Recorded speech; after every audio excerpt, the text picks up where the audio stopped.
天命玄鸟，降而生商。3000年前，商族人相信他们的祖先来自天上的神鸟。在河南安阳殷墟出土的甲骨中，有一些神秘符号，至今无人能解。这些符号会不会正是古老神话的真实记录？1928年10月，考古学家董作宾在小屯村发掘现场清理一片龟甲时，停下了手中的工作。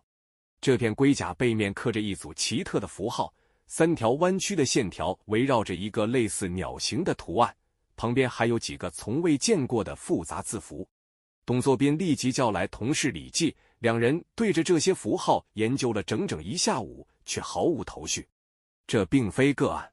在随后的发掘中，类似的神秘符号不断出现，它们有着明显的共同特点，线条比普通甲骨文更加粗重，刻制深度也更深，仿佛刻写者格外用力。最奇特的是，这些符号总是出现在龟甲的特定位置，要么在甲骨的正中央，要么在边缘的4个角落，从不随意分布。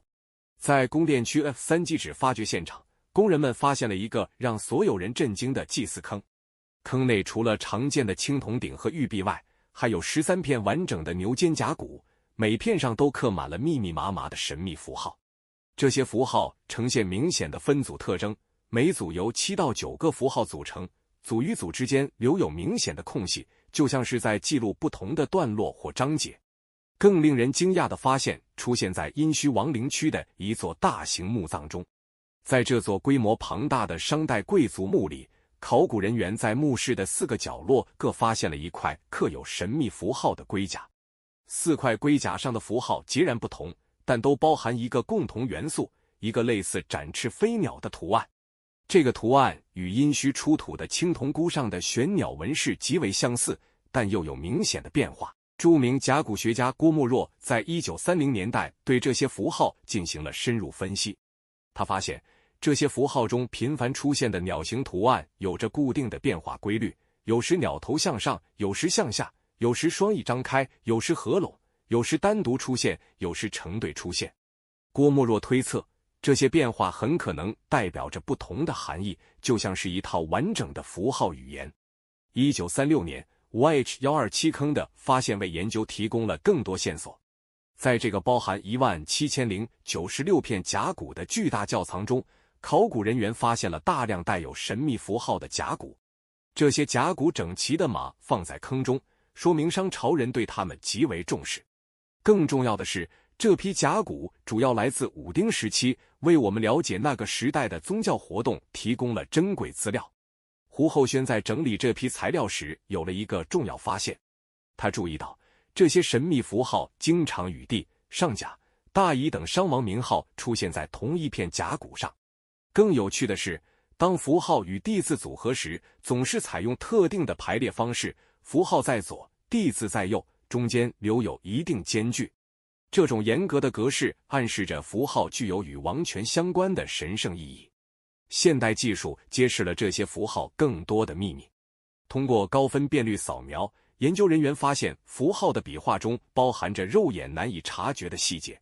比如那个反复出现的鸟形图案，其羽毛部分实际上由更小的符号组成，这些微小符号呈现出明显的数学规律，每片羽毛上的符号数量都是7的倍数。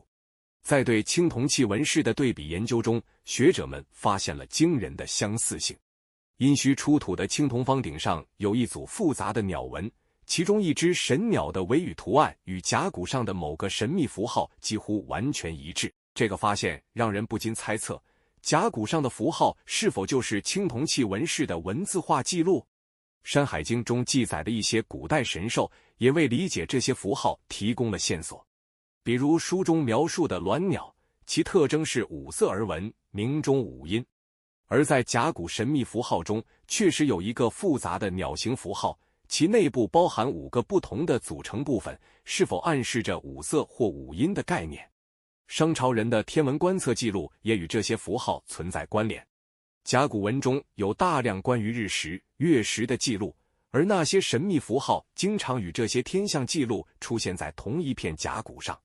特别是当记录日有食之时，旁边总会出现一个特定的符号，一个圆形图案被一条弯曲的线条穿过。这是否代表着某种特殊的天象解释？在安阳小屯村，90岁的老村民张大爷还记得一些关于这些符号的传说。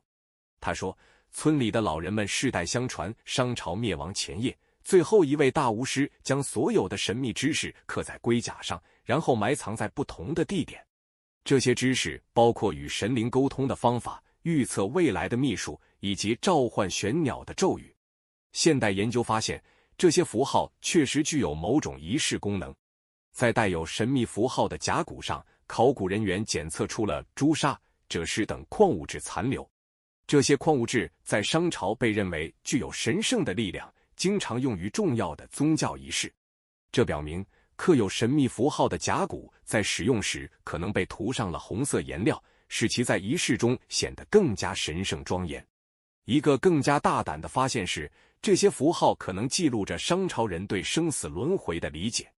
在妇好墓中发现的一片特殊甲骨上，神秘符号与死、生、神等字符交错出现。如果将这些符号按照特定顺序排列，似乎在描述一个完整的故事，从死亡到重生，从人间到天界的旅程。最令人震撼的是，这些3000年前的符号似乎预示了某种尚未实现的预言。在最复杂的一组符号中，研究人员识别出了代表火、水、金的元素，它们的排列方式与现代元素周期表的某些规律惊人相似。这仅仅是巧合，还是古代先民掌握着我们尚未理解的科学知识？时至今日，这些神秘符号依然静静地躺在博物馆的展柜中，等待着有心人来揭开它们的真正含义。它们或许记录着商朝最核心的宗教秘密，或许承载着古代神话的真实内容，或许隐藏着远超我们想象的古代智慧。